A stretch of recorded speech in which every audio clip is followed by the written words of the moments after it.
Hello. See you again with Car Expert YouTube channel. The Porsche Panamera didn't need much improving.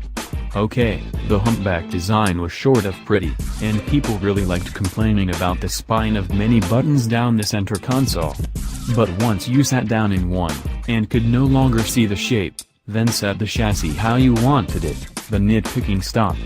Now back for round 2, the Panamera has been visited with improvement in almost every area. We'll start with the styling. The 2017 design doesn't stray too far from the originals, but a handful of small changes come together to execute the stretched 911 look the car has always been going for. The rear roofline and side glass opening now mirror the sports cars. The back seat is no longer designed to fit a certain 6'6" CEO, so the roof has been dropped slightly, although Porsche claims the seat cushion has been lowered by the same amount, making for a net zero headroom change. The 2017 car's more pronounced shoulders, rear glass that reaches back farther, and a greater taper toward the rear bring it all together. There was less change in front. It's hard to tell a difference between the parts ahead of the windshield on this car and the facelifted first generation at a glance. That's fine by us.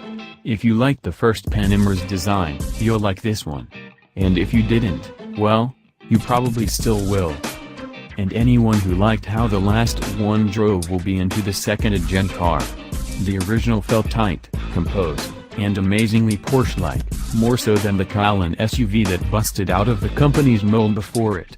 Porsche used its usual combination of technology and deft chassis tuning to make the first Panamera something more than a sporty sedan with a hatch on the back, and all of that carries over to this new one. The car is about the same size, with a slightly longer wheelbase, but it feels even smaller around you, which is mostly down to the many sophisticated chassis systems. They're too numerous to even list here, but you can read our tech backgrounder story for more details on what makes the car tick. We'll focus instead on how it drives. Although it has been changed, the steering manages to extend a through line from the last Panamera. The rack switches from hydraulic to electric assist, but the weight and feedback are similar to what the old car provided, at least in normal mode.